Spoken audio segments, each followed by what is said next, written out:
আসসালামু আলাইকুম ওয়া রাহমাতুল্লাহি ওয়া বারাকাতুহু। নবী করিম সাল্লাল্লাহু আলাইহি ওয়াসাল্লামের জীবনী আর রাহিকুল মাখতুম আমরা শুনছিলাম। আজকের পর্বে আমরা শুনব আল্লাহর দ্বীনে দলে দলে প্রবেশ এবং তার পরবর্তী ঘটনা প্রবাহ। আল্লাহুম্মা সাল্লি আলা মুহাম্মাদ ওয়া আলা আলি মুহাম্মাদ কামা সাল্লাইতা আলা ইব্রাহিম ওয়া আলা আলি ইব্রাহিম ইন্নাকা হামিদুম মাজিদ। আল্লাহুম্মা বারিক আলা মুহাম্মাদ ওয়া আলা আলি মুহাম্মাদ কামা বারাকতা আলা ইব্রাহিম ওয়া আলা আলি ইব্রাহিম ইন্নাকা হামিদুম মাজিদ। ইতোপূর্বে যেমনটি আলোচিত হয়েছে যে মক্কা বিজয়ের যুদ্ধ ছিল এমন একটি যুগান্তকারী ঘটনা যা মূর্তি পূজার মূলকে সম্পূর্ণরূপে উৎপাটিত করে এবং আরবে মিথ্যাকে অপসৃত করে সত্যকে প্রতিষ্ঠিত করে। ইসলামের বিজয় গৌরবে আরববাসীগণের মনের সর্বপ্রকার দ্বিধা দ্বন্দ্ব ও সন্দেহ দূরীভূত হয়ে যায় এবং তারা দলে দলে আল্লাহর দ্বীনে প্রবেশ করতে থাকে। আমর বিন সালামা রাদিয়াল্লাহু আনহু হতে বর্ণিত আছে যে আমরা এক ঝর্ণার ধারে বসবাস করতেছিলাম। সেই স্থানটি ছিল বাণিজ্য কাফেলার গমনাগমনের পথ। বাণিজ্য কাফেলা যখন সে পথ দিয়ে গমনাগমন করত তখন লোকজনদের জিজ্ঞেস করতাম, লোকজনেরা সব কেমন আছো? ওই লোক অর্থাৎ নবী করিম সাল্লাল্লাহু আলাইহি ওয়াসাল্লামের অবস্থা কেমন? তারা বলতো, তিনি মনে করেন যে আল্লাহ তাকে নবী করেছেন এবং আল্লাহর তরফ থেকে তার নিকট ওহী আসে। আল্লাহ তার নিকট এ বিষয়ে ওহী অবতীর্ণ করেছেন। আমি তাদের কথা এমনভাবে স্মরণ করে রাখতাম যে সেগুলোকে যেন আমার সিনা চিমটে ধরে রাখত। ইসলামের সুশীতল ছায়াতলে আশ্রয় লাভের জন্য সমগ্র আরব জাহান মক্কা বিজয়ের অপেক্ষায় ছিল। তারা বলতো, তাকে এবং তার দলকে ক্ষমতা পরীক্ষার জন্য ছেড়ে দাও। যদি তিনি কুরাইশ এবং তাদের মিত্রদের উপর বিজয়ী হন তাহলে বুঝতে হবে যে তিনি প্রকৃতই নবী। কাজেই যখন মক্কা বিজয়ের ঘটনা সংঘটিত হল তখন বিভিন্ন গোত্রের লোকেরা ইসলাম গ্রহণের উন্মুখতা নিয়ে মদিনা অভিমুখে অগ্রসর হল। আমর গোত্রের লোকজনদের ইসলাম গ্রহণের জন্য আমার পিতাও গমন করলেন। অতঃপর যখন তিনি খিদমতে নববী থেকে ফেরত আসলেন তখন বললেন, আল্লাহর শপথ, একজন সত্য নবীর নিকট থেকে আমি তোমাদের নিকট আসছি। নবী করিম সাল্লাল্লাহু আলাইহি ওয়াসাল্লাম বললেন, অমুক সময় সলাত আদায় করো। যখন সলাতের সময় হবে তোমাদের মধ্যে হতে একজন আজান দেবে এবং কোরআন শরীফ যার ভালো জানা আছে সে সলাতে ইমামাত করবে। এই হাদিস দ্বারা স্পষ্টত প্রমাণিত হয় যে মক্কা বিজয়ের ঘটনা প্রবাহের মোড় পরিবর্তনের ক্ষেত্রে ইসলামকে শক্তিশালী করার ব্যাপারে, আরব অধিবাসীদের নীতি নির্ধারণের ব্যাপারে এবং তাদের বহুত্ববাদের ধারণাকে মন মস্তিষ্ক থেকে অপসারণ করে ইসলামের নিকট আত্মসমর্পণ করার ব্যাপারে কত ব্যাপক ও গভীর প্রভাব বিস্তার করছিল। বিশেষ করে তাবুক অভিযানের পর অত্যন্ত দ্রুত গতিতে এ অবস্থার বিস্তৃতি ঘটতে থাকে। এর প্রমাণ হিসেবে এটা প্রত্যক্ষ করা যায় যে নবম ও দশম হিজরিতে ইসলাম গ্রহণোচ্ছ বিভিন্ন দলের মদিনা আগমন একের পর এক অব্যাহত থাকে এবং তারা দলে দলে আল্লাহর দ্বীনে প্রবেশ করতে থাকে। এ সময় আরববাসীগণ যে অত্যন্ত অধিক সংখ্যক হারে ইসলামে দীক্ষিত হতে থাকেন তার উৎকৃষ্ট প্রমাণ হচ্ছে সেনাবাহিনী। মক্কা বিজয়ের প্রাক্কালে যে ক্ষেত্রে সেনাবাহিনীতে সৈন্য সংখ্যা ছিল মাত্র 10,000, সেক্ষেত্রে একটি বছর অতিবাহিত না হতে মুসলিম বাহিনীর সৈন্য সংখ্যা উন্নীত হয় 30,000-এ। এর অল্পকাল পরে বিদায় হজের সময় এ বাহিনীর সৈন্য সংখ্যা উন্নীত হয় 1,24,000 অথবা 1,44,000-এ। শ্রাবণ প্লাবনের ন্যায় উচ্ছ্বসিত হয়ে ওঠে ইসলামের সৈন্য সংখ্যা। বিদায় হজের সময় এ বিশাল বাহিনী নবী করিম সাল্লাল্লাহু আলাইহি ওয়াসাল্লামের চারপাশে এমন ভাবে লাব্বাইক, তাকবীর, হামদ ও তাসবিহ ধ্বনি উচ্চারণ করতে থাকেন যে আকাশ বাতাস প্রকম্পিত হয়ে ওঠে এবং আল্লাহর একত্ববাদের ঐক্যথানে সমগ্র উপত্যকা মুখরিত হয়ে ওঠে। প্রতিনিধি দলসমূহ। ধর্মযুদ্ধ সম্পর্কে তথ্যাভিজ্ঞ ব্যক্তিগণ যে সকল প্রতিনিধি দলের কথা উল্লেখ করেছেন তার সংখ্যা ছিল 70-এর অধিক, কিন্তু এখানে সেসবের পুরো বিবরণ প্রদানের অবকাশ নেই এবং তার কোনো প্রয়োজনও নেই। এ প্রেক্ষিতে আমরা শুধু সে সকল প্রতিনিধি দলের কথা আলোচনা করব যেগুলো ঐতিহাসিক দৃষ্টিকোণ থেকে অধিক গুরুত্বপূর্ণ। এ প্রসঙ্গে আরও যে বিষয়টির প্রতি পাঠক এবং শ্রোতাবৃন্দের দৃষ্টি আকর্ষণ প্রয়োজন তা হচ্ছে, যদিও সাধারণ গোত্রসমূহের প্রতিনিধি দলগুলো মক্কা বিজয়ের পর খিদমতে নববীতে উপস্থিত হতে আরম্ভ করেছিল, কিন্তু কোনো কোনো গোত্র এমন যে তাদের প্রতিনিধি দলগুলো মক্কা বিজয়ের পূর্বে মদিনাতে আগমন করেছিল। এখানে আমরা তাদের কথাও উল্লেখ করছি। 1. আব্দুল কায়েসের প্রতিনিধি দল। এ গোত্রের প্রতিনিধি দল দুবার খিদমতে নববীতে উপস্থিত হয়েছিল। প্রথমবার 5ম হিজরিতে কিংবা তারও কিছু পূর্বে এবং দ্বিতীয়বার 9ম হিজরিতে। প্রথমবার তাদের আগমনের কারণ ছিল ওই গোত্রের মুনকিজ বিন হাইয়ান নামক এক ব্যক্তি বাণিজ্য পণ্যাদি নিয়ে মদিনায় যাতায়াত করত। রাসূলুল্লাহ সাল্লাল্লাহু আলাইহি ওয়াসাল্লামের হিজরতের পর প্রথমবার যখন সে মদিনায় আগমন করল, তখন ইসলাম সম্পর্কে অবহিত হয়ে মুসলিম হয়ে গেল। অতঃপর রাসূলুল্লাহ সাল্লাল্লাহু আলাইহি ওয়াসাল্লামের একটি পত্রসহ নিজ গোত্রে প্রত্যাবর্তন করল। ইসলামের বিষয়াদি অবগত হয়ে সেই গোত্রের লোকজনেরাও ইসলাম গ্রহণ করল। 13 কিংবা 14 জনের সমন্বয়ে গঠিত একটি প্রতিনিধি দল হারাম মাসগুলোর মধ্যে খিদমতে নববীতে গিয়ে হাজির হল। সে সময় ওই প্রতিনিধি দল নবী করিম সাল্লাল্লাহু আলাইহি ওয়াসাল্লামের নিকট ঈমান এবং পানীয় দ্রব্যাদি সম্পর্কে প্রশ্ন উত্থাপন করেছিল। এ দলের নেতা ছিল আল আশাজ আল আসরি, যাদের সম্পর্কে রাসূলুল্লাহ সাল্লাল্লাহু আলাইহি ওয়াসাল্লাম বলেছিলেন যে, তোমাদের মধ্যে এমন 2টি স্বভাব রয়েছে যা আল্লাহ পছন্দ করেন, এবং তা হচ্ছে 1. ধৈর্য, 2.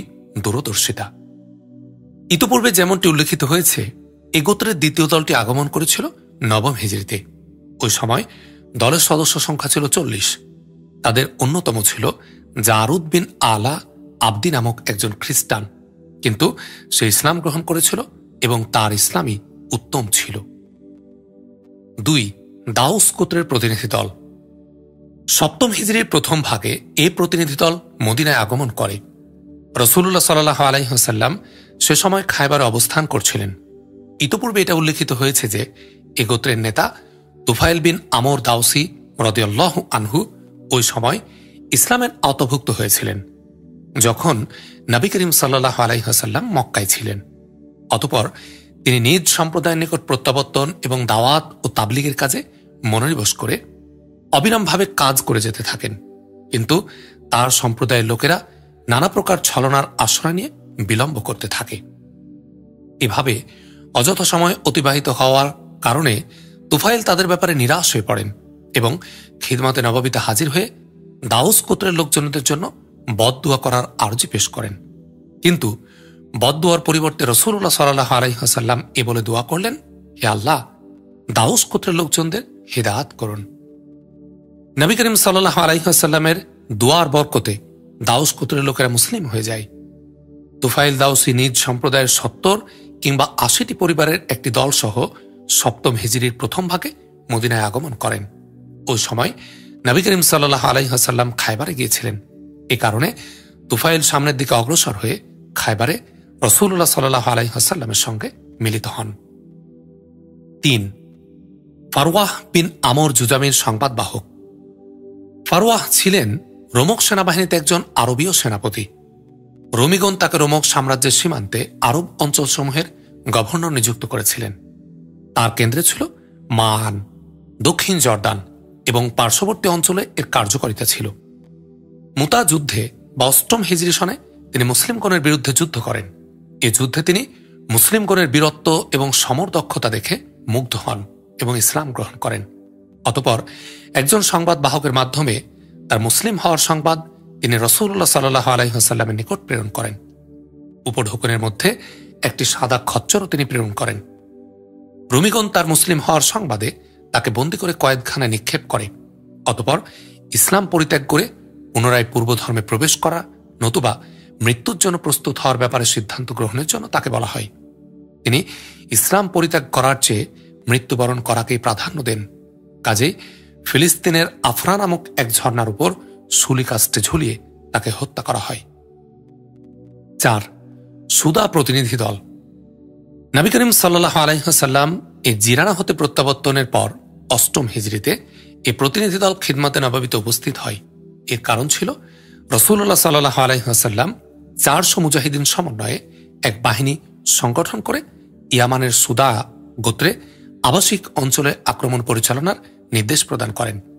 এই বাহিনী যখন কানাত উপত্যকায় স্থাপিত শিবিরে অবস্থান করছিল, তখন জিয়াদ বিন হারিস সুদাই এই ব্যাপারটি অবগত হয়ে তৎক্ষণাৎ রাসূলুল্লাহ সাল্লাল্লাহু আলাইহি ওয়াসাল্লামের খিদমতে হাজির হন এবং আরজ করেন যে আমার পরে যারা আছেন তাদের প্রতিনিধি হিসাবে আমি আমার সম্প্রদায়ের জন্য জামিন হচ্ছি।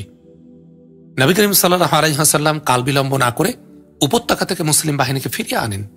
এরপর নিজ গোত্রে ফিরে গিয়ে জিয়াদ রাসূলুল্লাহ সাল্লাল্লাহু আলাইহি ওয়াসাল্লামের দরবারে উপস্থিত হওয়ার জন্য নিজ সম্প্রদায়ের লোকজনদের উৎসাহিত করতে থাকেন।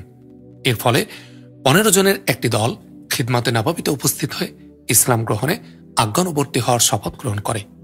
অতঃপর নিজ সম্প্রদায়ের নিকট ফিরে এসে দাওয়াত ও তাবলীগের কাজে রত হয়। এর ফলে এ সম্প্রদায়ের মধ্যে ইসলাম প্রসার লাভ করে। বিদায় হজের সময় এ সম্প্রদায়ের 100 ব্যক্তি রাসূলুল্লাহ সাল্লাল্লাহু আলাইহি ওয়াসাল্লামের খিদমতে উপস্থিত হওয়ার সম্মান অর্জন করেন। কাব বিন জুহাইর বিন আবি সালমার আগমন। তিনি ছিলেন আরবের এক অভিজাত বংশোদ্ভূত একজন প্রখ্যাত কবি। তিনি কাফির ছিলেন এবং নবী করিম সাল্লাল্লাহু আলাইহি ওয়াসাল্লামের নামে কুৎসা রটনা করতেন। এদিকে রাসূলুল্লাহ সাল্লাল্লাহু আলাইহি ওয়াসাল্লাম যখন তাইফ যুদ্ধ হতে ফিরে আসেন 8ম হিজরি, তখন কাবের নিকট তার ভাই বুজাইর বিন জুহাইর এ মর্মে পত্র লিখেন যে রাসূলুল্লাহ সাল্লাল্লাহু আলাইহি ওয়াসাল্লাম মক্কার এমন কয়েক ব্যক্তিকে হত্যা করেছেন যারা তার নামে কুৎসা রটনা করত এবং তাকে কষ্ট দিত। কুরাইশদের ছোটখাটো কবিগণের মধ্যে যার যেদিকে সুযোগ সুবিধা হয়েছে সে সেদিকে পলায়ন করেছে। অতএব যদি তুমি প্রাণে রক্ষা পেতে চাও তাহলে রাসূলুল্লাহ সাল্লাল্লাহু আলাইহি ওয়াসাল্লামের খিদমতে গিয়ে হাজির হয়ে যাও, কারণ নবী করিম সাল্লাল্লাহু আলাইহি ওয়াসাল্লামের দরবারে গিয়ে কেউ তবার সঙ্গে ক্ষমা প্রার্থনা করলে তিনি তাকে ক্ষমা করে দেন, তাকে হত্যা করেন না। যদি এ কথার উপর তুমি আস্থাশীল না হও তাহলে যেখানে খুশি গিয়ে প্রাণ রক্ষার চেষ্টা করতে পারো। এরপর দু ভাইয়ের মধ্যে পত্রালাপ চলতে থাকে এবং ক্রমে ক্রমে কাবের নিকট পৃথিবীর পরিসর সংকীর্ণ মনে হতে থাকে।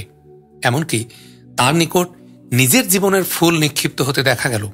এই কারণে অবশেষে সে মদিনায় আগমন করল এবং জুহাইনা গোত্রের এক ব্যক্তির মেহমান হিসেবে আশ্রয় গ্রহণ করল। অতঃপর তার সঙ্গে ফজরের সালাত আদায় করল। ফজরের সালাত হতে ফারেগ হওয়া মাত্রই জুহাইনা গোত্রের লোকটি তাকে ইঙ্গিত করলে তিনি উঠে গিয়ে রাসূলুল্লাহ সাল্লাল্লাহু আলাইহি ওয়াসাল্লামের নিকট উপবিষ্ট হলেন।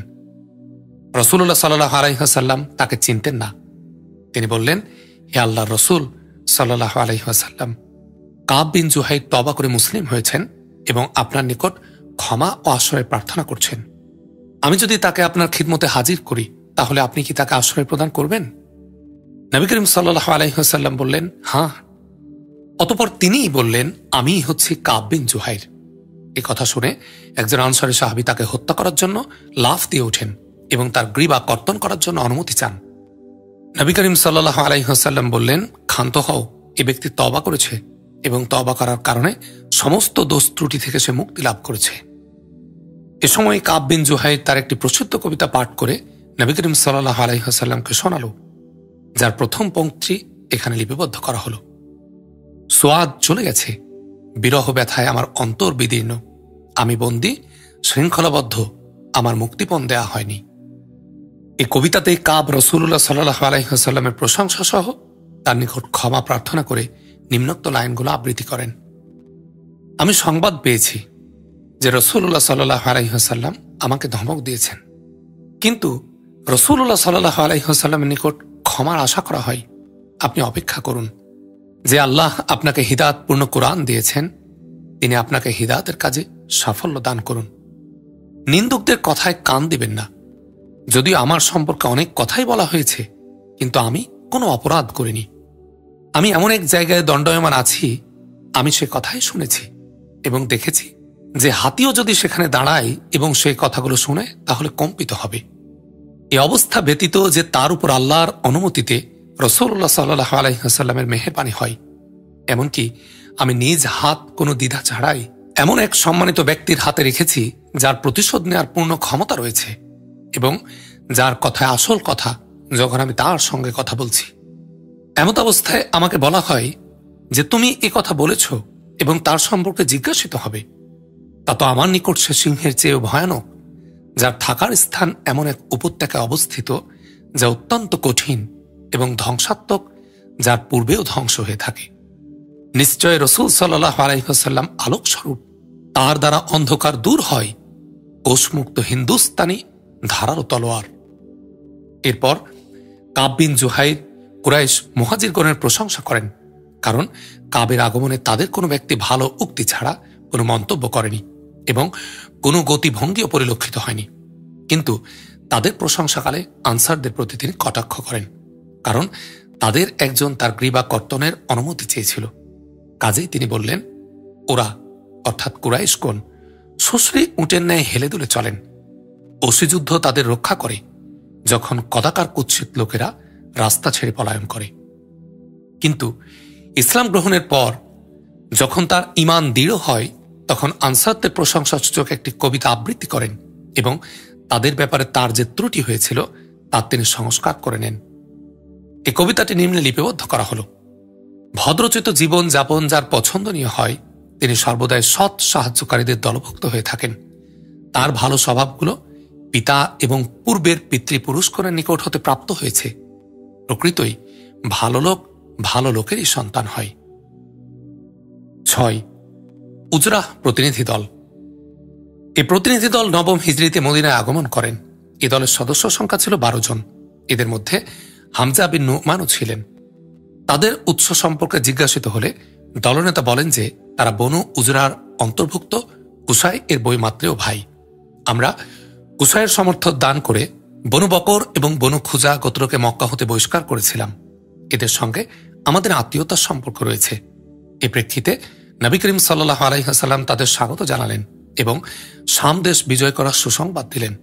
তিনি গণক মহিলাদেরকে প্রশ্ন জিজ্ঞাসা করার ব্যাপারে তাদের নিষেধ করলেন এবং তাদেরকে সেসব জবেহ থেকে নিষেধ করলেন যা তারা মুশরিক থাকাকালীন জবেহ করতেন।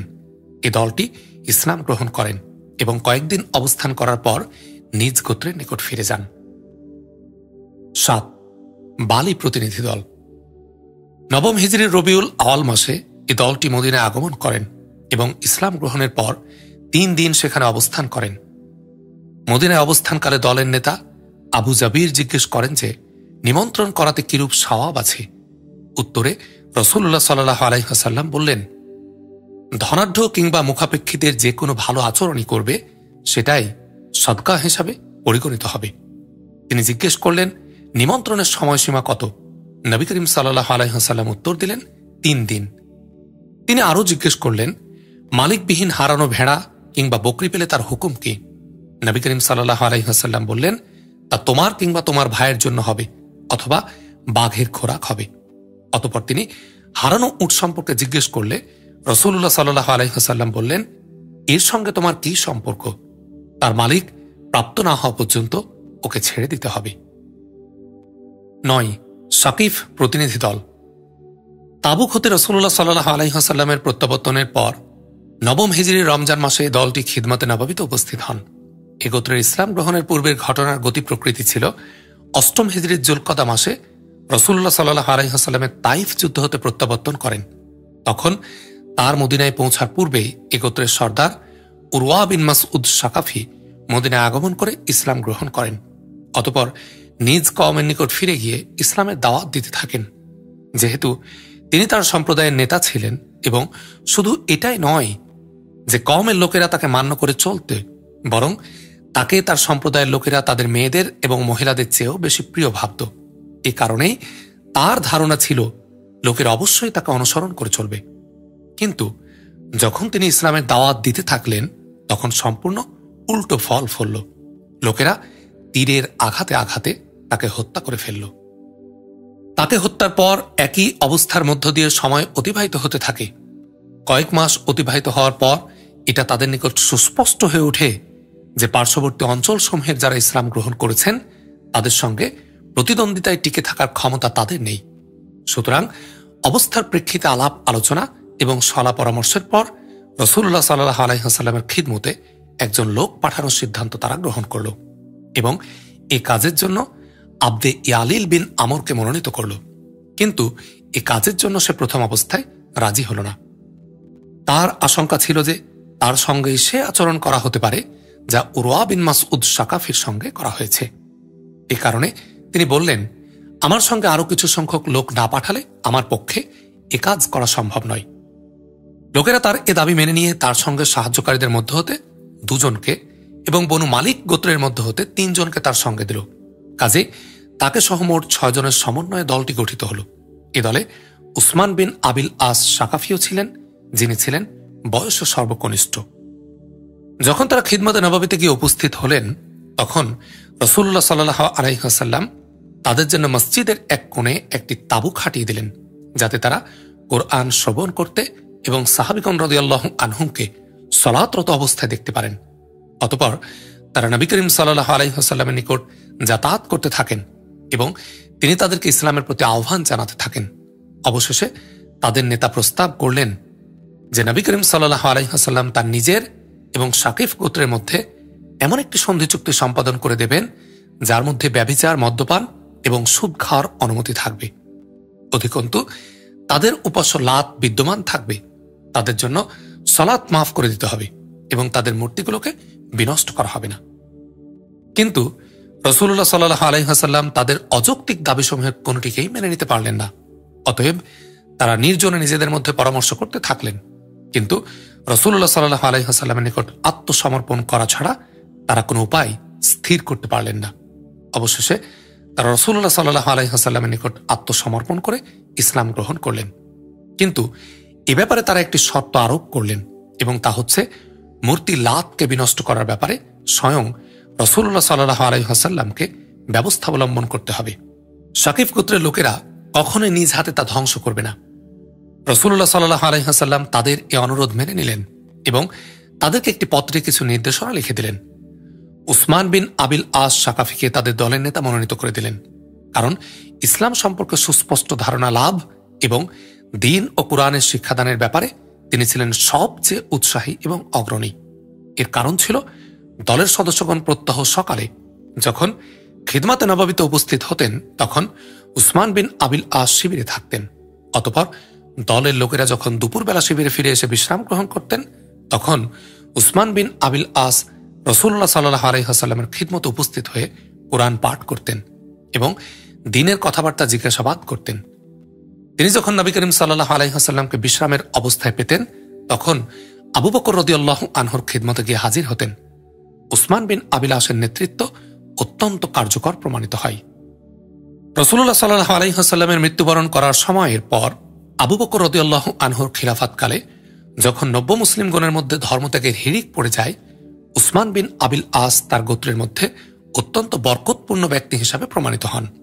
কেননা যখন শাকিফ গোত্রের লোকেরা ধর্মত্যাগের ইচ্ছে প্রকাশ করেন, তখন উসমান বিন আবিল আস রাদিয়াল্লাহু আনহু সকলকে সম্বোধন করে বলেন, হে শাকিফ গোত্রের লোকেরা, তোমরা সকলের শেষে ইসলাম গ্রহণ করেছ। এখন স্বধর্ম ত্যাগ করলে তোমরা হবে সকলের পূর্বেই স্বধর্মত্যাগী। তোমরা স্বধর্ম ত্যাগ করো না, ইসলামের উপর দৃঢ় পথ থাকো। এ কথা শ্রবণের পর ধর্মত্যাগের চিন্তা পরিহার করে তারা ইসলামের উপর সুদৃঢ় থাকেন। যা হোক, দলের লোকেরা নিজ গোত্রীয় লোকজনের নিকট ফিরে আসার পর তাদের প্রকৃত অবস্থা গোপন রেখে ভবিষ্যৎ লড়াইয়ের সম্ভাবনার কথা উল্লেখ করে চিন্তান্বিত ও দুঃখিত হয়ে বলল যে রাসূলুল্লাহ সাল্লাল্লাহু আলাইহি ওয়াসাল্লাম বলেছেন, তোমাদের ইসলাম গ্রহণ এবং ব্যভিচার, মদ ও সুদ পরিত্যাগ করো, অন্যথায় তোমাদের বিরুদ্ধে ভীষণ যুদ্ধ আরম্ভ করা হবে।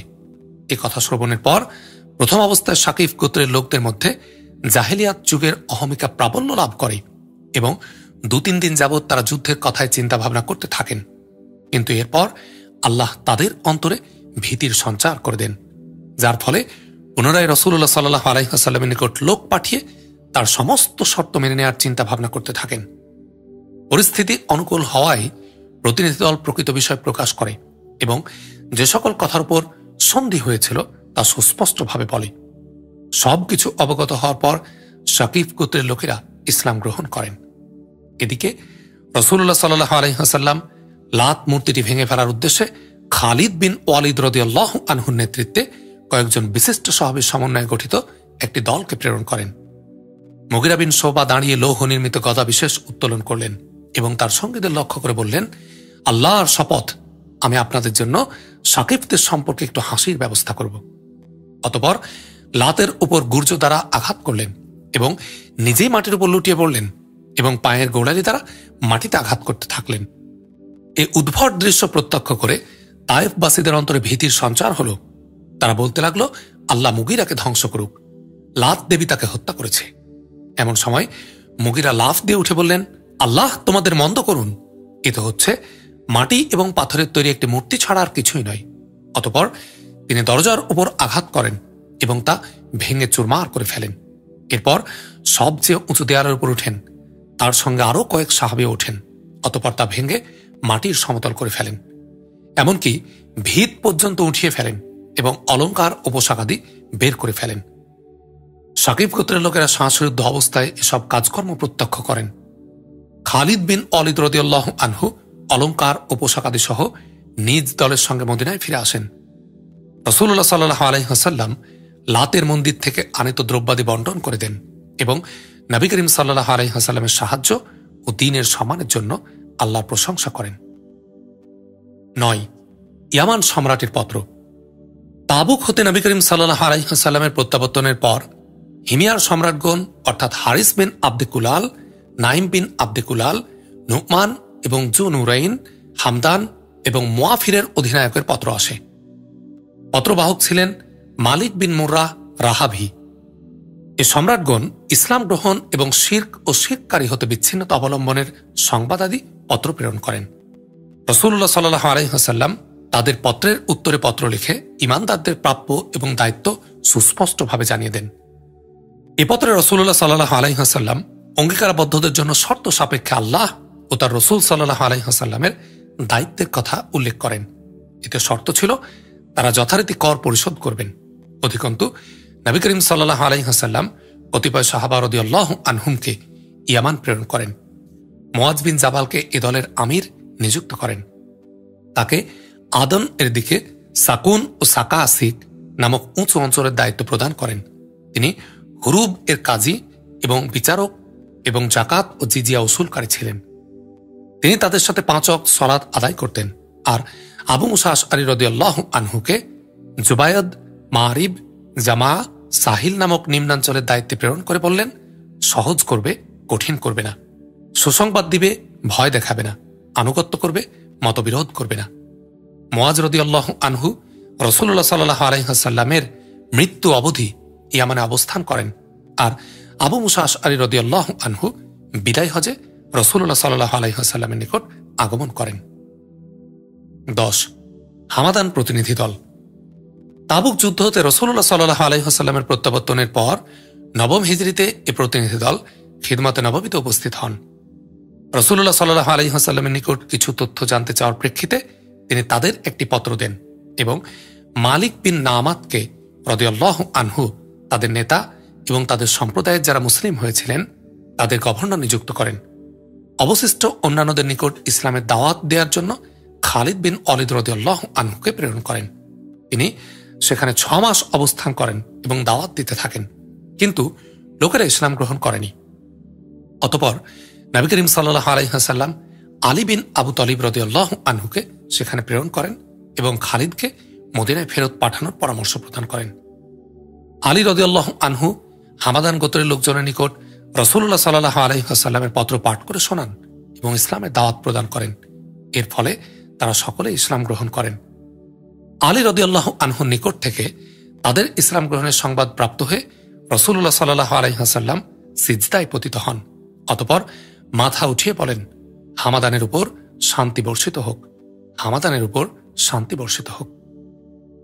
11. বনু ফাজারার প্রতিনিধি দল। তাবুক যুদ্ধ হতে রাসূলুল্লাহ সাল্লাল্লাহু আলাইহি ওয়াসাল্লামের প্রত্যাবর্তনের পর এই প্রতিনিধি দল 9ম হিজরিতে মদিনায় আগমন করেন। এ দলের সদস্য সংখ্যা ছিল 10 জনের অধিক। এরা সকলেই ইসলাম গ্রহণ করেছিলেন।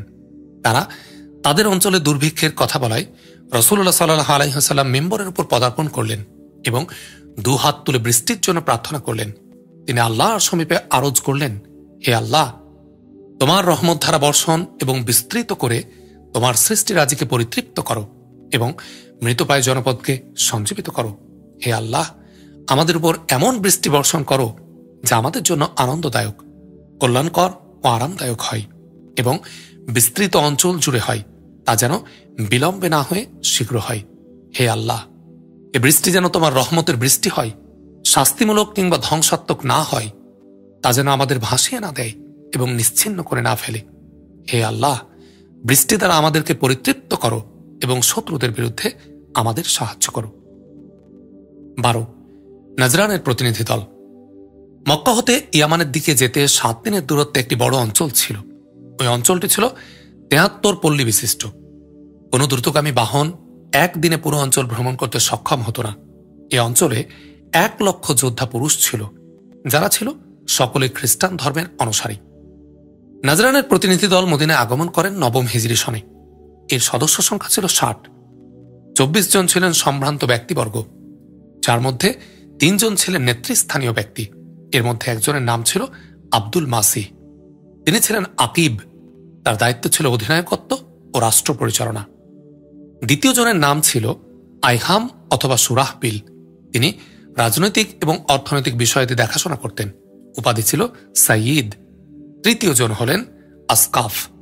তার নাম ছিল আবু হারিসা বিন আলকামা। তিনি ছিলেন ধর্মীয় এবং আধ্যাত্মিক নেতা, লাট বা পাদ্রী। মদিনায় পৌঁছার পর এই দলটি রাসূলুল্লাহ সাল্লাল্লাহু আলাইহি ওয়াসাল্লামের সঙ্গে সাক্ষাৎ করেন। অতঃপর নবী করিম সাল্লাল্লাহু আলাইহি ওয়াসাল্লাম এবং প্রতিনিধি দলের মধ্যে উভয় পক্ষের কিছু প্রশ্ন নিয়ে কথাবার্তা হয়। এরপর নবী করিম সাল্লাল্লাহু আলাইহি ওয়াসাল্লাম তাদের নিকট ইসলামের দাওয়াত পেশ করেন এবং কোরআনের কিছু অংশ পাঠ করে শোনান। কিন্তু তারা ইসলাম গ্রহণ না করে পাল্টা প্রশ্ন জিজ্ঞেস করলেন, আপনি মসিহ আলাইহিস সালাম সম্পর্কে কি বলেছেন? তাদের জবাবে কিছু না বলে রাসূলুল্লাহ সাল্লাল্লাহু আলাইহি ওয়াসাল্লাম নিরুত্তর রইলেন। অতঃপর নিম্নোক্ত আয়াতসমূহ অবতীর্ণ হল। সূরা আল ইমরানের 59 থেকে 61 নম্বর আয়াত। আল্লাহর নিকট ঈসা আলাইহিস সালামের অবস্থা আদমের অবস্থার মতো। মাটি দ্বারা তাকে গঠন করে তাকে হুকুম করলেন, হয়ে যাও, ফলে সে হয়ে গেল। এ বাস্তব ঘটনা তোমার প্রতিপালকের পক্ষ হতেই, সুতরাং তুমি সংশয়কারীদের অন্তর্ভুক্ত হও না। তোমার নিকট জ্ঞান আসার পর যে ব্যক্তি তোমার সাথে ঈসা আলাইহিস সালাম সম্পর্কে বিতর্ক করবে তাকে বলো, আসো, আমাদের পুত্রদেরকে এবং তোমাদের পুত্রদেরকে, আর আমাদের নবীদেরকে এবং তোমাদের নবীদেরকে, এবং আমাদের নিজেদেরকে এবং তোমাদের নিজেদেরকে আহ্বান করি। অতঃপর আমরা মুবাহালা করি আর মিথ্যুকদের প্রতি আল্লাহর অভিসম্পাত বর্ষণ করি। সকাল হলে রাসূলুল্লাহ সাল্লাল্লাহু আলাইহি ওয়াসাল্লাম এই আয়াতসমূহের আলোকে ঈসা আলাইহিস সালাম সম্পর্কে তাদের প্রশ্নের জবাব দেন এবং এরপর সারা দিন যাবৎ এ ব্যাপারে তাদের চিন্তা ভাবনা করার অবকাশ দেন। কিন্তু তারা ঈসা আলাইহিস সালাম সম্পর্কে নবী করিম সাল্লাল্লাহু আলাইহি ওয়াসাল্লামের কথাবার্তা মেনে নিতে অস্বীকার করলেন। অতঃপর পরবর্তী দিবস সকালে রাসূলুল্লাহ সাল্লাল্লাহু আলাইহি ওয়াসাল্লাম তাদেরকে মুবাহালার জন্য দাওয়াত দিলেন। হাসান ও হুসাইন রাদিয়াল্লাহু আনহুমা একই চাদর পরিবেষ্টিত অবস্থায় আগমন করলেন। পিছনে পিছনে যাচ্ছিলেন ফাতিমা রাদিয়াল্লাহু আনহা। প্রতিনিধি দল যখন লক্ষ্য করলেন যে প্রকৃত নবী করিম সাল্লাল্লাহু আলাইহি ওয়াসাল্লাম সম্পূর্ণরূপে প্রস্তুত হয়ে গেছেন, তখন নির্জনে গিয়ে তারা নিজেদের মধ্যে পরামর্শ করলেন।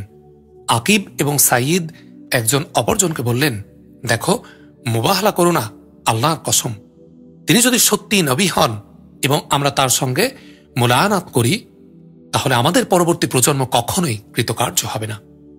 পৃথিবীর উপরিভাগে আমাদের একটি লোম এবং নখ ধ্বংস হতে হতে রক্ষা পাবে না। অবশেষে তারা সিদ্ধান্ত গ্রহণ করল রাসূলুল্লাহ সাল্লাল্লাহু আলাইহি ওয়াসাল্লামকে এ ব্যাপারে বিচারক নির্ধারণ করা হোক। কাজেই তারা নবী করিম সাল্লাল্লাহু আলাইহি ওয়াসাল্লামের খিদমতে উপস্থিত হয়ে আরজ করলেন, আপনি যে দাবি করবেন আমরা তা মানার জন্য প্রস্তুত থাকব। এই প্রস্তাবের প্রেক্ষিতে রাসূলুল্লাহ সাল্লাল্লাহু আলাইহি ওয়াসাল্লাম তাদের নিকট থেকে কর গ্রহণের স্বীকৃতি প্রদান করেন এবং তাদের 2000 জোড়া কাপড় প্রদানের স্বীকৃতি সাপেক্ষে সন্ধি চুক্তি সম্পাদিত হয়। তারা এ কাপড় প্রদান করবেন এবং 1000 জোড়া রজব মাসে, 1000 জোড়া সফর মাসে। অধিকন্তু এটাও স্বীকৃত হল যে প্রতি জোড়া কাপড়ের সঙ্গে 1 উকিয়া রৌপ্য বা 152 গ্রাম প্রদান করা হবে। এর বিনিময়ে নবী করিম সাল্লাল্লাহু আলাইহি ওয়াসাল্লাম আল্লাহ ও তার রাসূল করিম সাল্লাল্লাহু আলাইহি ওয়াসাল্লামের জামানত প্রদান করলেন এবং দ্বীনের ব্যাপারে পূর্ণ স্বাধীনতা প্রদান করলেন। পক্ষান্তরে তারা এই আর্জি পেশ করলেন যে তাদের নিকট হতে কর আদায়ের জন্য নবী করিম সাল্লাল্লাহু আলাইহি ওয়াসাল্লাম যেন একজন আমানতদার প্রেরণ করেন। চুক্তি মোতাবেক এই কাজের জন্য রাসূলুল্লাহ সাল্লাল্লাহু আলাইহি ওয়াসাল্লাম উম্মতের আমানতদার আবু উবাইদা বিন জাররাহকে প্রেরণ করেন। এরপর তাদের মধ্যে ইসলাম বিস্তৃতি লাভ করে। চরিত বিশারদগণের বর্ণনা অনুযায়ী সাইয়্যিদ এবং আকিব নাজরানে প্রত্যাবর্তনের পর ইসলাম গ্রহণ করেন। অতঃপর নবী করিম সাল্লাল্লাহু আলাইহি ওয়াসাল্লাম তাদের সাদাকা এবং কর আদায়ের জন্য আলী রাদিয়াল্লাহু আনহুকে প্রেরণ করেন। এটি একটি বিদিত বিষয় যে মুসলিমগণের নিকট থেকে সদাকা গৃহীত হয়ে থাকে। 13 বনু হানিফার প্রতিনিধি দল। এ প্রতিনিধি দল মদিনায় আগমন করেছিলেন 9ম হিজরি সনে। মুসাইলামা কাজ্জাব সহ এ দলের সদস্য সংখ্যা ছিল 17 জন। মুসাইলামার বংশ পরিচয়। মুসাইলামা বিন সুমামা বিন কাবির হাবিব বিন হারিস। এ দলটি একজন আনসারী সাহাবীর বাড়িতে আশ্রিত হন, অতঃপর খিদমতে নববীতে উপস্থিত হয়ে ইসলাম গ্রহণ করেন। তবে মুসাইলামা কাজ্জাব সম্পর্কে ভিন্নমুখী বর্ণনা রয়েছে। সকল বর্ণনার সার সংক্ষেপ সূত্রে বোঝা যায় যে অধিনায়কত্বের বাসনা এবং উৎকট অহংবোধের কারণে সে নবী করিম সাল্লাল্লাহু আলাইহি ওয়াসাল্লামের খিদমতে হাজির হয়নি। নবী করিম সাল্লাল্লাহু আলাইহি ওয়াসাল্লাম প্রথম অবস্থায় অত্যন্ত নম্র ও ভদ্রচিত আচরণের মাধ্যমে তার মনোতুষ্টির চেষ্টা করেন, কিন্তু যখন তিনি অনুধাবন করেন যে ভদ্রচিত আচরণ ফলোৎপাদক হবে না, তখন তিনি উপলব্ধি করতে সক্ষম হন এর মধ্যে অনিষ্টতার সম্ভাবনা রয়েছে। এর পূর্বে নবী করিম সাল্লাল্লাহু আলাইহি ওয়াসাল্লাম স্বপ্নে দেখেছিলেন যে পৃথিবীর ধনভাণ্ডার তার নিকট এনে রাখা হয়েছে, তার মধ্যে 2টি সোনার তৈরি বালা এসে তার হাতে পড়েছে। এ দেখে নবী করিম সাল্লাল্লাহু আলাইহি ওয়াসাল্লাম অত্যন্ত দুঃখ ভারাক্রান্ত হয়ে পড়লেন। কাজেই ওহির মাধ্যমে তাকে ওই 2টিতে ফুঁক দেওয়ার কথা বলা হলো। তিনি সে মোতাবেক তাতে ফুঁক দিলেন, তৎক্ষণাৎ তা উড়ে গেল। নবী করিম সাল্লাল্লাহু আলাইহি ওয়াসাল্লাম এভাবে এ স্বপ্নের ব্যাখ্যা করলেন যে তারপরে 2 মিথ্যুকের নিম্ন শ্রেণীর মিথ্যুক আবির্ভাব ঘটবে। কাজেই মুসাইলামা যখন আত্মম্ভরিতার সঙ্গে বললেন যে মুহাম্মদ যদি তারপরে আমার উপর রাষ্ট্র পরিচালনার দায়িত্ব হাওয়ালা করে দেওয়ার সিদ্ধান্ত গ্রহণ করেন, তাহলে আমি তার অনুসরণ করব। এ কথা শ্রবণের পর রাসূলুল্লাহ সাল্লাল্লাহু আলাইহি ওয়াসাল্লাম তার নিকট গেলেন। তখন তার হাতে ছিল একটি খেজুরের শাখা এবং তার মুখপাত্র হিসাবে সঙ্গে ছিলেন সাবিত বিন কায়েস বিন শাম্মাস রাদিয়াল্লাহু আনহু। মুসাইলামা নিজ সঙ্গীগণের মধ্যে অবস্থান করছিলেন। নবী করিম সাল্লাল্লাহু আলাইহি ওয়াসাল্লাম তার মাথার উপর গিয়ে দাঁড়ালেন এবং কথা বললেন। মুসাইলামা বললেন, আপনি যদি চান তাহলে রাষ্ট্রীয় ব্যাপারে আপনাকে সম্পূর্ণ স্বাধীনভাবে ছেড়ে দেব, কিন্তু আপনার পরবর্তী অবস্থায় আমাদের জন্য আপনাকে নেতৃত্ব দানের সিদ্ধান্ত গ্রহণ করতে হবে। নবী করিম সাল্লাল্লাহু আলাইহি ওয়াসাল্লাম খেজুরের শাখাটির প্রতি ইঙ্গিত করে বললেন, যদি তুমি আমার নিকট হতে এর অংশটুকুও চাও, তবুও আমি তোমাকে তা দেব না, অথচ তুমি নিজের ব্যাপারে আল্লাহর নির্ধারিত অংশের একটুও ব্যতিক্রম করতে পারবে না। যদি তুমি পশ্চাৎমুখী হও, তবু আল্লাহ তোমাকে ধ্বংস করে ছাড়বেন। আল্লাহর কসম, আমি তোমাকে সে ব্যক্তিই মনে করছি যার ব্যাপারে আমাকে স্বপ্ন দেখানো হয়েছে। আমাকে স্বপ্নে যা দেখানো হয়েছে আমার পক্ষ থেকে সাবিত বিন কায়েস তার বিবরণ দেবেন। অতঃপর তিনি সেখান থেকে প্রত্যাবর্তন করলেন। তার অসাধারণ প্রজ্ঞার মাধ্যমে রাসূলুল্লাহ সাল্লাল্লাহু আলাইহি ওয়াসাল্লাম যা অনুধাবন করেছিলেন ঠিক তাই হল। মুসাইলামা কাজ্জাব ইয়ামামা ফিরে গিয়ে প্রথমে নিজ সম্পর্কে চিন্তা ভাবনা করতে থাকেন, অতঃপর দাবি করেন যে তাকে নবী করিম সাল্লাল্লাহু আলাইহি ওয়াসাল্লামের সঙ্গে নবুয়তের কাজে শরীক করা হয়েছে। কাজেই সে নবুয়তের দাবি করতে থাকে এবং অমিল ছন্দের কবিতা রচনা করতে থাকে। নিজ সম্প্রদায়ের জন্য ব্যভিচার এবং মদ্যপান বৈধ করে দেয় এবং এসব কিছুর সঙ্গে সম্পর্কযুক্ত করে সাক্ষ্য দিতে থাকে যে নবী মুহাম্মদ সাল্লাল্লাহু আলাইহি ওয়াসাল্লাম আল্লাহর নবী। এ ব্যক্তির প্রচারণার কারণে তার সম্প্রদায়ের লোকেরা তাকে অনুসরণ করতে থাকে। তার সম্প্রদায়ের লোকজনের মধ্যে তার প্রভাব, প্রতিপত্তি এবং মর্যাদা এত বৃদ্ধিপ্রাপ্ত হতে থাকে যে তাকে ইয়ামামার রহমান বলা হতে থাকে। অতঃপর রাসূলুল্লাহ সাল্লাল্লাহু আলাইহি ওয়াসাল্লামের নিকট তিনি এ মর্মে একটি পত্র লিখেন যে আপনি যে কাজে রত আছেন, আমাকে সে কাজে আপনার শরীক করা হয়েছে। রাষ্ট্রের অর্ধেক আমাদের জন্য এবং অর্ধেক কুরাইশদের জন্য। উত্তরে রাসূলুল্লাহ সাল্লাল্লাহু আলাইহি ওয়াসাল্লাম বললেন, পৃথিবী আল্লাহর, নিজ বান্দাগণের মধ্যে যাকে ইচ্ছা তিনি তার তত্ত্বাবধায়ক নিযুক্ত করেন এবং এর শেষ ফলাফল সমীহকারীদের জন্যই। ইবনু মাসউদ হতে বর্ণিত আছে যে ইবনু নাওয়াহ এবং ইবনে উসাল মুসাইলামার পত্রবাহক হিসাবে নবী করিম সাল্লাল্লাহু আলাইহি ওয়াসাল্লামের নিকট আগমন করে। নবী করিম সাল্লাল্লাহু আলাইহি ওয়াসাল্লাম জিজ্ঞেস করলেন, তোমরা কি সাক্ষ্য দিচ্ছ যে আমি আল্লাহর রসুল? তারা বলল, আমরা সাক্ষ্য দিচ্ছি যে মুসাইলামা আল্লাহর রসুল। নবী করিম সাল্লাল্লাহু আলাইহি ওয়াসাল্লাম বললেন, আমি আল্লাহ এবং তার রসুল সাল্লাল্লাহু আলাইহি ওয়াসাল্লামের প্রতি বিশ্বাস স্থাপন করলাম। যদি কোনো পত্রবাহককে হত্যা করা আমার নীতি হতো, তাহলে তোমাদের দুজনকে হত্যা করতাম। মুসাইলামা কাজ্জাব 10ম হিজরিতে নবুয়তের দাবি করেন। আবু বকর রাদিয়াল্লাহু আনহুর খিলাফত আমলে ইয়ামামা যুদ্ধে 12 হিজরি রবিউল আওয়ালে তাকে হত্যা করা হয়। তার হত্যাকারী ছিল ওয়াহশী, যে হামজা রাদিয়াল্লাহু আনহুকে হত্যা করেছিলেন। নবুয়তের দাবিদার মুসাইলামা কাজ্জাবের পরিণত হয়েছিল এই। নবুয়তের দ্বিতীয় দাবিদার ছিল আসওয়াদ আনসি, যে ইয়ামানে বিবাদ সৃষ্টি করে রেখেছিল। রসুল করিম সাল্লাল্লাহু আলাইহি ওয়াসাল্লামের ওফাত প্রাপ্তির মাত্র 24 ঘন্টা পূর্বে ফায়রুজ রাদিয়াল্লাহু আনহু তাকে হত্যা করেন। অতঃপর তার সম্পর্কে নবী করিম সাল্লাল্লাহু আলাইহি ওয়াসাল্লামের নিকট ওহী নাজিল হয় এবং তিনি সাহাবীগণ রাদিয়াল্লাহু আনহুমকে তা অবহিত করেন। অতঃপর ইয়ামান হতে আবু বকর রাদিয়াল্লাহু আনহুর নিকট নিয়মিত সংবাদ আসতে থাকে। 14 বনু আমির বিন সাসার প্রতিনিধি দল। এ প্রতিনিধি দলে আল্লাহর শত্রু আমির বিন তুফাইল, লাবিদের বৈমাত্রেয় ভাই আরবাদ বিন কায়স, খালিদ বিন জাফর এবং জাব্বার বিন আসলাম অন্তর্ভুক্ত ছিল। এরা ছিল নিজ নিজ কওমের নেতা এবং শয়তান গোছের লোক। আমির বিন তুফাইল ছিল সে ব্যক্তি যে বীরে মাউনাতে 70 জন সাহাবী রাদিয়াল্লাহু আনহুমকে শহীদ করেছিল।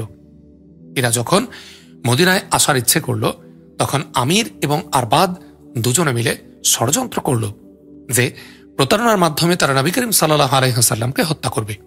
কাজে যখন তারা দলবদ্ধভাবে মদিনায় পৌঁছল, তখন আমির নবী করিম সাল্লাল্লাহু আলাইহি ওয়াসাল্লামের সঙ্গে কথোপকথন আরম্ভ করল এবং আরবাদ পাশ কাটিয়ে নবী করিম সাল্লাল্লাহু আলাইহি ওয়াসাল্লামের পিছন দিকে গিয়ে দাঁড়ালো। অতঃপর সে তার তলোয়ারখানা কোষমুক্ত করার চেষ্টা করল, কিন্তু কোষ হতে তলোয়ারখানা একটু বের হওয়ার পর আর বের হল না। এভাবে আল্লাহ তার নবী করিম সাল্লাল্লাহু আলাইহি ওয়াসাল্লামকে হেফাজত করলেন। নবী করিম সাল্লাল্লাহু আলাইহি ওয়াসাল্লাম তাদের বিরুদ্ধে বদদুয়া করলেন, যার ফলে তাদের প্রত্যাবর্তনের প্রাক্কালে আল্লাহ তাআলা আরবাদ এবং তার উটের উপর বিজলি নিক্ষেপ করেন, যাতে আরবাদ দগ্ধ হয়ে মৃত্যুবরণ করে। এদিকে আমির এক সালুলিয়া মহিলার নিকট অবতরণ করল। সে সময় তার গ্রীবাদেশে একটি ফোড়া ওঠে এবং তার ফলে তার অবস্থার দারুণ অবনতি ঘটায়। সে মৃত্যুবরণ করে। মৃত্যুর সময় সে বলতে থাকে, আফসোস, উটের ফোড়ার ন্যায় ফোড়া এবং একজন সালুলিয়া মহিলার ঘরে মৃত্যু। সহিহুল বুখারীতে আছে যে নবী করিম সাল্লাল্লাহু আলাইহি ওয়াসাল্লামের নিকট উপস্থিত হয়ে আমির বলল, আমি আপনাকে 3টি কথার অধিকার দিচ্ছি। 1, আপনার জন্য থাকবে উপত্যকার লোকজন আর আমার জন্য থাকবে জনবসতি। 2, অথবা আপনার পরে আমি হব খলিফা। 3, অন্যথায় আমি গাতফানদের দ্বারা 1000 ঘটক এবং 1000 ঘটকী সহ আপনার উপর আক্রমণ চালাব। 15 তুজাইব প্রতিনিধি দল। এই প্রতিনিধি দলটি নিজ কওমের সদাকার অর্থ যা ফকিরদের দেওয়ার জন্য অতিরিক্ত ছিল তা নিয়ে মদিনায় আগমন করেছিল। এ দলে 13 জন লোক ছিল। তারা কোরআন এবং সুন্নাহ সম্পর্কে জিজ্ঞেস করত এবং শিক্ষা গ্রহণ করত। তারা রাসূলুল্লাহ সাল্লাল্লাহু আলাইহি ওয়াসাল্লামকে কতগুলো কথা জিজ্ঞেস করে, তখন তিনি তাদেরকে সেগুলো লিখে দেন। মদিনায় স্বল্পকাল অবস্থান করে। যখন নবী করিম সাল্লাল্লাহু আলাইহি ওয়াসাল্লাম তাদেরকে উপঢৌকন দ্বারা পুরস্কৃত করেন, তখন তারা নিজেদের এক যুবককেও প্রেরণ করে। এই যুবককে তারা শিবিরে রেখে এসেছিল। যুবক খিদমতে উপস্থিত হয়ে আরজ করল, হে রাসূলুল্লাহ সাল্লাল্লাহু আলাইহি ওয়াসাল্লাম, আল্লাহর কসম, আমাকে আমার অঞ্চল থেকে এছাড়া অন্য কোনো বস্তু টেনে আনেনি যে আপনি আমার জন্য আল্লাহ তাআলার সমীপে প্রার্থনা করবেন যেন আল্লাহ নিজ অনুগ্রহ ও রহমতের সঙ্গে আমার সম্পদ আমার অন্তরে নিহিত করে দেন। নবী করিম সাল্লাল্লাহু আলাইহি ওয়াসাল্লাম তার জন্য দোয়া করলেন। এর ফল হলো এ ব্যক্তি সবচেয়ে অল্পে তুষ্ট হল। যখন অন্যদের উপর ধর্মত্যাগের ঢেউ বয়ে যেতে থাকলো, তখন শুধু এই ব্যক্তি ইসলামের উপর সুদৃঢ়ভাবে প্রতিষ্ঠিত রইল এবং নিজ কওমের লোকজনদের নসিহত করতে থাকলো। এর ফলে তারাও ইসলামে প্রতিষ্ঠা লাভ করল। অতঃপর এই দলভুক্ত লোকজনেরা 10ম হিজরি বিদায় হজের সময় দ্বিতীয়বার রাসূলুল্লাহ সাল্লাল্লাহু আলাইহি ওয়াসাল্লামের সাক্ষাৎ লাভ করে। 16 তাই প্রতিনিধি দল। এ দলের সঙ্গে আরবের প্রসিদ্ধ ঘোড়সাওয়ার জাইদুল খাইলও ছিলেন।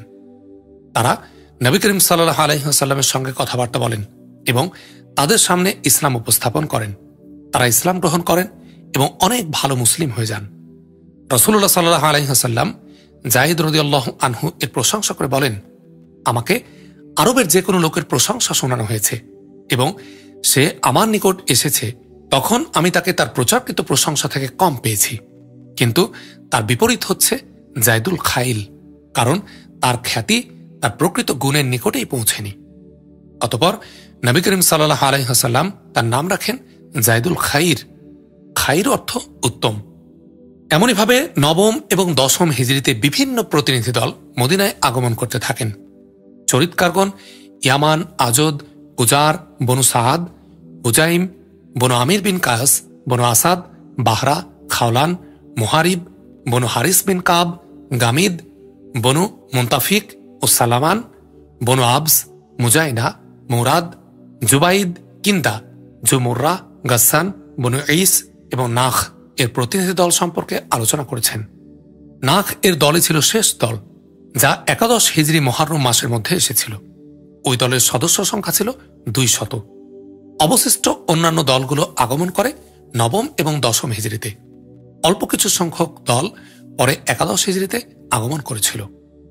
ওই সকল প্রতিনিধি দলের আগমন ধারা থেকে বোঝা যায় যে সে সময় ইসলামী দাওয়াত কতটা বিস্তার লাভ করেছিল এবং বিভিন্ন অঞ্চলে ইসলামের কতটা স্বীকৃতি অর্জিত হয়েছিল।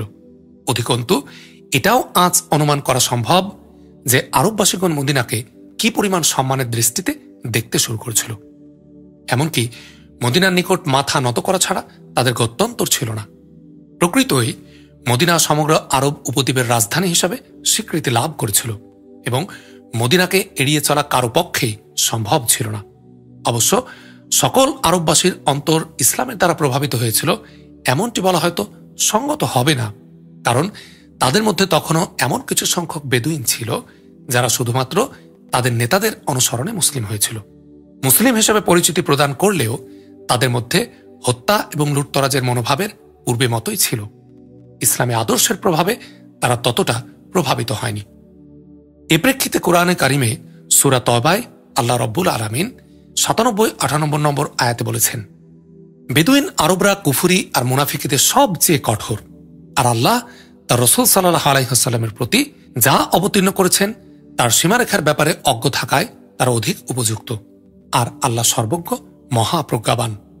কতক বেদুইন যা তারা আল্লাহর পথে ব্যয় করে তাকে জরিমানা বলে গণ্য করে আর তোমাদের দুঃখ মুসিবতের জন্য অপেক্ষা করতে থাকে। মন্দের চক্র তাদেরকেই ঘিরে ধরুক, আর আল্লাহ তো সবকিছুই শোনেন, সবকিছু জানেন। আবার কিছু লোকের সুনামও করা হয়েছে। সূরা আত-তাওবা 99 নম্বর আয়াতে আল্লাহ রব্বুল আলামিন ইরশাদ করেন, কতক বেদুইন আল্লাহতে ও শেষ দিবসে বিশ্বাস করে, আর তারা যা আল্লাহর পথে ব্যয় করে তাকে তারা আল্লাহর নৈকট্য এবং রাসূলের দোয়া লাভের মাধ্যম মনে করে। সত্যিই তা তাদের আল্লাহর নৈকট্য লাভের মাধ্যম। অচিরেই আল্লাহ তাদেরকে তার রহমতের মধ্যে প্রবিষ্ট করবেন। অবশ্যই আল্লাহ অতি ক্ষমাশীল, অতি দয়ালু। যতদূর পর্যন্ত মক্কা, মদিনা, সাকিফ, ইয়ামান ও বাহরাইনের অধিকাংশ শহরের অধিবাসীগণের সম্পর্ক বিস্তৃত ছিল, তাদের মধ্যে ইসলাম পূর্ণরূপে পরিপক্কতা লাভ করেছিল এবং তাদের মধ্য হতে প্রখ্যাত সাহাবিগণ রাদিয়াল্লাহু আনহুম এবং নেতৃস্থানীয় মুসলিমগণের আবির্ভাব ঘটেছিল। আলহামদুলিল্লাহি রাব্বিল আলামিন। নবী করিম সাল্লাল্লাহু আলাইহি ওয়াসাল্লামের জীবনের শেষ সময়গুলোতে বিভিন্ন প্রতিনিধি দলের ইসলামে আগমনের ঘটনাবলী আজকে আমরা শুনলাম। আগামী পর্বে আমরা শুনব দাওয়াতের সাফল্য এবং প্রভাব এবং তৎপরবর্তী ঘটনা প্রবাহ ইনশাআল্লাহ। আগামী পর্বটি শোনার আহ্বান জানিয়ে আজকে এখানে শেষ করছি। আসসালামু আলাইকুম ওয়া রাহমাতুল্লাহি ওয়া বারাকাতুহু।